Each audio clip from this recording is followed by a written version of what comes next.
welcome to Perspectives. My name is David Schoneman. I'm your host on this program. On Perspectives, we like to take a look at what's happening politically on the national level, state level, or even local level, especially as we're heading towards election season, which we are. Right now, it's September 19th, 2022, and we just finished a primary here in the state of New Hampshire, and we're heading for the general election coming up in November. I'm here today to talk about two candidates, myself being one and my guest being another, who are running for state rep this year in Ward 3 in Nashua. I'm here with Paul Berube. He is a candidate for state rep, like I just mentioned, along with myself and Tara Canaway on the Republican ticket. We're going to discuss some of the issues here today and give you a chance to understand what our positions are and see how they mesh with yours and look for your vote. Paul, thanks for coming in today. It's great being with you, David. Delighted, actually. And great working alongside you in this campaign as well. I think we've got some great candidates going, and hopefully we'll be able to make a difference here in the state of New Hampshire. I sure hope so. Now, tell us a little bit about your background. I think some of the folks know I've been an alderman before, but you have not run for office before. I've never run for office, no. I've been supportive of candidates along the way, have really tried to be an influencer of influencers in some ways. I'm from Nashua. I was born here at St. Joe's in the old building, not the new buildings that they have now. Grew up on the tree streets before I knew they were an issue, and went to local schools, parochial schools primarily, and then ultimately Bishop Girton. And from there went in the military and did that whole trajectory. And off to college after. But very, very local. I've spent most of my life here outside of my military time or schooling. So I really am a born Nashuan and really appreciate the New Hampshire advantage. And I would say it is an advantage. I would say so too. Yeah, there's a quality of life here that's hard to come by elsewhere. Yeah. I lived in Massachusetts for a long time. All right. And I'm involved in aviation, as you know, and I used to come up to the Nashua Airport. Yep. I was building an airplane up in Nashua Airport here, and I would drive up from Somerville. And every time I came around the bend on Route 3, where I could see the mountains in the distance, and there's also a kind of a different feel when you cross the border. So I would experience the feeling change, and then I'd see the mountains in the distance, and I'd say, someday I think I could live in New Hampshire, because there is an advantage, and I think it's something that's worth preserving. Because I can tell you now, Massachusetts doesn't have that sense anymore. No, I think New Hampshire is a hidden gem in a lot of ways. Yes, and in boot camp, I realized a lot of these guys didn't know where New Hampshire was. And is that in Rhode Island? It's like, no, it's not in Rhode Island. It's a state all its own, but a state with some rich history and really good quality of life. So I'm grateful for having been brought up here. Yeah, I think Nashua is interesting too. When I decided to buy and to invest in a home in New Hampshire, I chose Nashua specifically. I like, of course, being by the airport, and I liked what what the city represented. It's changed a lot, even in the 10 years or 12 years I've been here now. But I think folks like yourself and my friend Tom Dion, he's lived here all his life, and others, they see a lot of change, but still, it's a lifestyle in Nashua and in New Hampshire that's worth preserving. Well, Nashua's been a melting pot. Historically, when I was younger, you had French Canadians, you had the Irish, the Greeks, the Lithuanians, and there's a second wave of infusing people from other countries, Brazilian population, and on, and Indian population. And so I think that really lends itself to some of the richness of what we have in our city, and neighbors helping neighbors, being there for one another. And I think it brings enrichment with the process. So I'm grateful for that. Yeah. Good. So we just finished the primary. Yep. Congratulations. Thank you. Congratulations to you as well. Yeah. We were standing there talking by the polls, and I think you didn't think you were going to make it. I wasn't so sure I was going to make it. Yeah.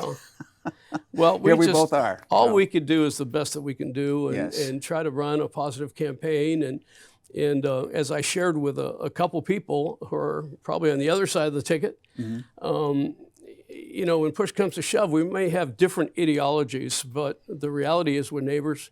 That's right. And we need to be looking out for the common interest of our city and of our state. And so I think that's the goal here. I would agree with that. There's so much division. And I think that has started on a national level, and it's certainly percolated down to our level. But there's a lot of division, a lot of anger, and a lot of hate. We experienced some of that at the polls. Right. just standing there and talking amongst ourselves, I and know. people would walk by and say some really Nasty things. nasty things, Yeah. nasty, and there's just no call for that. No. And it's unfortunate. So I think it's up to us as candidates and hopefully as elected officials to take the necessary steps to heal that and to bridge those gaps. Yeah, I fully agree, and I have no doubt that everyone running wants to do, our city and state well, and yet we have very different approaches in how we think that could happen. Right. And again, the ideologies are different, and yet I believe that we need to maintain some civility. Yeah. We do, and we need to maybe not push or run to the extreme. And I don't think that you and I are, but I see folks on the other side running to extreme. And I think that's why a lot of the voters this year are upset, because maybe they've been Democrats all their lives or Republicans all their lives, but they see a movement, Right. Particularly I think on the Democrat side right now, that is going to the extreme, and a small group in that party, Right. I don't know how large it is, but seems to really be pulling the mainstream. Folks who call themselves a Kennedy Democrat, for instance, Right. are being pulled way to this extreme, and, Right. and the middle is being abandoned. Yeah, I'll share a little history. I'm a registered Republican currently, but my family here, again, part of the Industrial Revolution, they worked in the mills. They spent time just really sacrificially providing for their families. And everyone, the working man in those days, it was common for them to be Democrats. That's the working, the party of the working people. And yet the realization that this is not your grandfather's Democratic Party, Right. is I think an understanding that many people still don't have, in that it is very focused, intentionally so. I remember, as you know, I'm pro-life, and I tried operating within the Democratic Party as a pro-life Democrat, and they essentially told me, there's no room for you in this party. We're on a very different platform. And so I felt that I needed to find kindred people who valued what I value. And for that reason, I made the shift, although I wasn't looking to do that. Right. Yeah. So maybe your position has remained the same for all these years, but the background has moved. Well, And so instead of being a Democrat where you had a pro-life role within the Democrat Party, they're over here, and now you find yourself exactly. in a different And camp. you've got center, and you've got center left, center right, and then extreme left and extreme right. Right. And I think both extremes on both sides are doing damage to just even the cause of freedom here in America. So would you call yourself center right? I am definitely center right. Yeah, that's what I would call myself. But not extreme right. Right. Not extreme right, No, but center right. No, exactly. Yeah. So let's talk about some of the issues that we're specifically facing. I think we mentioned party of the working man, Right. and I think that was the same for my folks, or my grandparents who were German immigrants. Sure. They worked in factories and whatnot in Chicago, and they were probably in that same mode. But is the Democrat Party, or what's your focus when it comes to work? On the work issue, I believe in the right to work, and I believe that that's essentially what built this nation. Now, I do believe that unions and all of that have served our populace in a very good way over the course of years. And yet, I believe that to bind people to have to be unionized in this day and age, I think is really hindering, in my opinion, hindering the cause of freedom to be able to work as you feel led to provide for your family. So, yeah, I'm a right to work person, and I'm not an anti-unionist. Right. But neither do I think everyone should be forced to. There's a big move, David, that is troublesome to me, and it's a move towards one size fits all, or another model of totalitarianism. Unless you don't exactly like me, you're my enemy. And I just think we need to make room for each other and for differences of opinion, and for maintaining mutual respect, regardless of what we're doing here. Yeah, I think the right to work issue is a key one, because the funds that the union raises aren't just for the membership. Right. They're for political activism. And I think that there are folks who may have voted Democrat in the past, or who want to be members of unions, who don't necessarily want their money going to those particular causes. Right. And so they should be allowed to have a job without having to join that union and pay for those Right. causes. Now, if the union was focused solely on member benefits, they might want to participate. But the unions today seem to be focused very much on political activism. They've And if got that's a the different case, purview. They really do. Yeah. Along with right to work, the issue that has come up with regard to work in the last couple of years, of course, has been our response to COVID. Right. And mask mandates, our shutdowns, business shutdowns, Yeah. and then vaccine mandates as well. Right. Where do you stand on that? Yeah, it's very interesting to me. This is so misunderstood, and I think it's been packaged, and so many, I think, in many ways, have drunk the Kool-Aid without really knowing the science behind it all. And it's not one side or the other that owns science here, and there are reputable scientists on both sides of the argument. Right. That's clear. I was in Hong Kong when this thing broke. And saw all the masks and the fear and what happened there in Asia. So I think what we did is we circled the wagons. I think under the last administration, they were trying to get their arms around it and pushing with this Operation Warp Speed and all of that. And I'm not anti-vaccine, Right. but I'm clearly, and I think the vaccine has brought about some level of effectiveness in helping to tamp down, I think, just even the threat against our population, and yet it's not been what they said it would do. No. And when you have Dr. Birx and others saying, we can't totally depend on what we're being told by CDC, then you kind of wonder, wait a minute, I think it's time for a review. Yeah. Let's review this whole thing. What have we done right? What have we done wrong? And where are we? I'm not anti-vaccine, but vaccine mandate and good people, even now today, who are being forced out of jobs. I don't want to see that. That's a terrible thing. It's, we talk about reparations and equity and all these things. I think some of these people need to be restored. Yeah, they do. So I'm not in favor of vaccine mandates. There's a condition to work. I'm not in favor of mask mandates for kids in school. I think that parents and adults, parents of kids, adults in the workforce, can make our own decisions, and we shouldn't be locked out of an opportunity based on some requirement to comply. I'm not anti-vax either, and I've had vaccines. In fact, when I was deploying with the government contractor, we had to get all kinds of shots going overseas. And one of them, you've been there. Yeah. One of them was anthrax. Okay. And I didn't fully understand. It's a 10-shot series, and I got 3 of the shots. Okay. I didn't fully understand that was voluntary, because everything else, they just walk up to you and where do you want it? Bang, bang, bang. And both arms simultaneously. Pretty much. I ended up with a big lump on my arm on this side.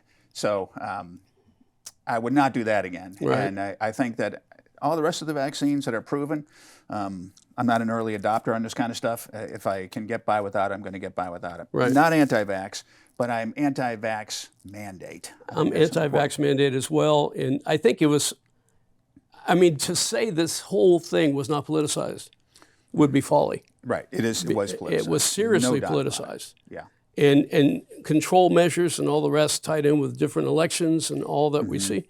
And so it's very concerning to me that we've moved clearly from a pandemic to an endemic situation, and we need to make the appropriate changes. Right. The net effect that it's had on kids in their education, the net effect that it's had on the emotional well-being of many of our citizens. Yeah. We need to stop. Do not collect $200. Do not pass go. Yeah. It's time to reassess what We we're have to doing here. reassess. Yeah, we do. I think honestly. Yes. Yeah, honestly, exactly. We have to do that. And I think school kids did pay a high price. The mask mandates in school, it isolated kids. One of the reasons kids are going to a school is so they're not isolated. We homeschool our son Isaac, and I think he gets a great education, but he's by himself. One of the things that we think about with regard to homeschooling him is lack of social opportunities at the home. Right. So if we were to send him to school, it's for the social aspect.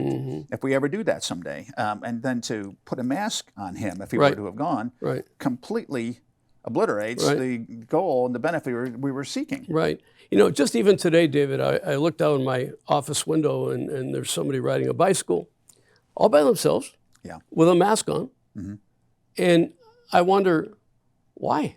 Yeah. There isn't a soul in sight for hundreds of feet. Yeah. And why? I know. Who told them that they have to do that? And I'm concerned that they believe it. Right, right. And, we tried to be complicit. We tried to do things right. We tried to, and none of us were immune from having COVID, drop in. And yet with all of that, we realize now we were lied to. Yeah. We were lied to that, what about masks? They don't do much. And then all of a sudden, now that we have a lot of masks, you better wear them or else. Yeah. And you kind of wonder what's wrong with this equation. Yeah. Yeah, there's certainly problems with it. Yeah. And I think the school effect or the educational effect on the kids is something that we want to avoid. We don't want to have that again. I think that some of these kids really lost that year or two. Right. And we saw that there was a big exodus from the national public schools, people getting onto waiting lists to get into private schools where they weren't enforcing a mask mandate, allowing the parents to choose or the child to choose. Which brings us to another topic. How about school choice? Yeah. Where do we stand on school choice? Well, I'm a former educator. We had our school for 20 years, National Christian Academy. Served kids from many of the local towns and did that for 20 years very successfully. And it became difficult to compete. I'll be very frank with you. Every time a new charter school opened, I'd lose 25 kids because of the cost of education. Families would weigh the cost and realize as much as we like our school, we need to use this option. So after 1, 2, or 3 charter schools, our numbers were very, very difficult. So we had to realize, okay, it's unsustainable the way it is. And so we closed down after 20 years. I think every family, and our struggle is that we probably didn't charge enough, but we were concerned for the welfare of our families who couldn't afford, if they had 3 kids, 4 kids, a private education for each of them. But to be able to have a voucher system or something similar, I think really makes it possible to help families, regardless of their financial position, to be able to get the best quality education. If it's a public school situation for them, cool. If it's something else, to be able to make those parental decisions, I think are so critical, and I want to bring empowerment to our families here in Nashua, in New Hampshire. Well, there are programs in the state of New Hampshire now that allow that. Right. It's not a straight voucher system, but there are programs that use public funds to help families in need to choose a different educational opportunity. But it's limited. It's limited, and they're always under the threat of having that revoked. Right. I think the other side would like to revoke that. The other side wants everyone in the what I call the factory schools. Right. And the one-size-fits-all approach, once again, which I think is not effective for everybody. And I think we want to preserve those choices, make sure that that funding stays there. And maybe is expanded and the choice is expanded so the parents have these options. And I think, with the new wave of immigration coming into our city, we have more people, more ethnicities, more, and I look at that, as I said already, as a good thing, not a negative thing. Right. But not everyone is on the same financial level, and to be able to have that empowerment of any family to be able to make whatever decision they think is best for their children, I would really want to see that happen. Yeah, I would too. Yeah. I think that's really important. Yeah. Otherwise, that family's going to be locked into that socioeconomic level, especially if they're in a particular region in the state or ward in the city where their primary school is failing. We have some schools, some public schools in Nashua that are not doing very well. Wow. Overall, we're in the bottom third, but some of the individual schools are on the very, very bottom in the state of New Hampshire. And if a family is sending their child there and stuck there, they're going to be there for generations. Right. And we want to see opportunity because they come to this country because it is a land of opportunity and it includes education. Right. And I want to give a shout out to our Nashua school teachers. And I know many of them personally. And these guys and gals work very, very hard and sacrificially. And I get it. So my point is not a diss on the educators of this community, because I think they're awesome. They're very sacrificial, and I really appreciate teachers, who are willingly investing in our young people. But to see, and many of them would like to see the opportunity to choose as well. I think that they would. I know they would. And I think they want to be able to invest more into the students that they work with, to see that to Right. see them all succeed. Yeah. Good. What else do we have here? Let's see, we talked about, how about parental rights? Yeah. Parental rights, this kind of plays in education too. You hear stories about parents speaking up at school boards about what's on the reading list or what's being taught. Parental rights, kids are choosing maybe puberty blockers or some gender issues without parents being notified. Right. Parental rights are critical. I believe they're very important, and ultimately the responsibility for bringing up our children really lies with mom and dad, and to working together. We were always very, very concerned with our school of making sure that we were supportive of them in what they were already doing at home, and not acquiescing their responsibilities for the state or from the local schools to bring their children up. And we believe, as someone who walks in the fear of the Lord, we believe that those are God-given responsibilities to moms and dads. Right. And I hate to see them usurped for the sake of social reengineering. Yeah, I think schools, way back in the day, when immigrants came over, I think schools were used to socialize immigrant kids into the American way of life. Yeah. There was some use to that. They wanted America to be the melting pot. They didn't want pockets of individuals. Right. They wanted a melting pot, and the schools were part of that. And religious schools were part of that too. Sure. And I'm not saying that religious schools are the only way to be. Right. But I went to a religious school here in Nashua that was a half a day of French, a half a day of English, all the way through 8th grade. Wow. And I look at that in retrospect as a wonderful opportunity that I had. Sure. So I could still understand and speak French, although my words are rather dated. But today, schools are being used to engineer that kid or that child for a different purpose, Right. I think, and they're being taken away from the family. Right. The control is taken away from mom and dad, and we need to fight for that too. So I'm on the same page with that. I think this is something that I want to be able to work on if we get up to Concord. Sure. Let's talk about one more issue here that is a big one that sets Republicans apart from Democrats these days, and that's the issue of life. Oh, It's the elephant in the room. Well, it's there, Yeah. but people need to know where we stand, and they need to understand what their choices are. Because with the decision that the Supreme Court made, I think a lot of people for the last 50 years have hid behind the Supreme Court. They may have had an opinion, but they didn't have a real voice that included a vote because the Supreme Court had made a decision. Right. But when the Supreme Court reversed Roe v. Wade, that had an effect on abortion, not as much as some people might say, but it really aligned that decision, that entire argument with the Constitution, which says that these issues belong with the states. Right. When it goes to the states, then every single voter now can't hide behind. That's right. And now they have a voice. And so they need to know so they make an informed decision. Because when that voter casts a vote for a candidate who stands for life or a candidate who stands for choice or death, really, they're really making a statement about themselves. And they need to be very clear that that is the choice that they're making. And so they need to know what the candidates stand and what's really going on. The rescinding of Roe versus Wade is not what most people are saying it was. Right. It wasn't the elimination of abortion on demand across America. What it was saying was there's not a national mandate. It goes back to the states that their governing body would make those decisions on a local level. And so historically, you could have a state like Texas with this opinion, California with another, Massachusetts with one, New Hampshire, and varying elements there. The rescinding of Roe versus Wade here in New Hampshire did nothing to change what we have on the books, which is up through 24 weeks, which is a very, most people don't realize this, but it's a very liberal, really, consideration in that, all the way through 6 months, through 2 trimesters. At that point, there's already a heartbeat. At that point, there is the formulation of body parts and all the rest. And you look at it and say, well, wait a minute, at what point does it become excessive in a reasonable culture and society in the world?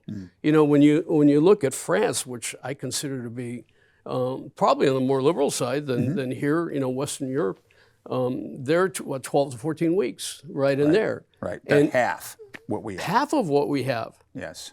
And that's a liberal country. You're right. It's a liberal country. And as you look at it, our all the way up till birth laws, really in a lot of places, they emulate what's found in China, North Korea, and Russia. Right. The three most oppressive countries in the world, arguably. Yeah. And if that's the kind of lifestyle they have there, is that the lifestyle that we want to emulate here in America? Right. Having a culture that cares for the sanctity of human life. And I understand the plight of women, rape, incest, all these things. I understand. And we need to be sensitive to those considerations. Even unwanted pregnancies, how do you help someone through those decisions? But I think parents should be involved in that one. And to me, it's an anathema that there would be counsel given to a young person apart from their moms and dads, Although I believe in New Hampshire, they do have to share with their parents within 48 hours, I think. Yeah, there's been big battles in New Hampshire in the past, and I think there's an effort to again, reverse that so the parents aren't involved. Right. But in my thinking, I think there's a vast difference between a zygote and a beating heart. And I wish that we would look at the science that corresponds with that. I think that we should. I think back in the day, I don't know when did ultrasound become widespread? After Roe. After Roe. After Roe. These kinds, this information really wasn't available. Right. So now we know that a heartbeat. When we went to hear Isaac's heartbeat the first time, it was pretty early on. We thought we were losing him. But we weren't. Obviously, he's here. But it's really a world-changing event to hear that. If you have any opportunity to read what Dr. Ben Carson writes on it, I mean, a brilliant man, a great surgeon. And a strong believer in the sanctity of human life, and a reasonable man. And people need to understand the extremism is on the part of those that want to go all the way up to birth. I remember one candidate a number of years ago saying it needs to be kept legal, safe, and rare. Right. And that has been thrown out the window. Yeah. And extremism seems to be the prevalent spirit. Yeah, and there are candidates running for state rep on the other side who want abortion through birth. Oh, yeah. Through full 9 months. We don't want that. Paul, we're out of time. This has gone very, very quickly. 27. We just blow through it so quickly. So thank you very much for coming in. And I wish you the best of luck. We're going to be campaigning together. And I hope that we both are able to make it, and we'll see how it goes. But thank you very much for coming in. Thank you. And thank you, too, for tuning in. My name is David Schoneman. We're here watching Perspectives with Paul Berube. We're both candidates on the Republican side for State Rep in Ward 3. Thanks for watching. We ask for your vote, and we'll see you next time. Yeah.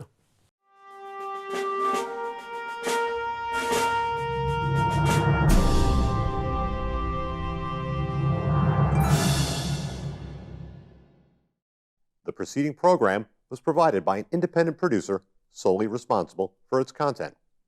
The opinions expressed do not necessarily represent the views of this station, its staff, board of directors, or underwriters.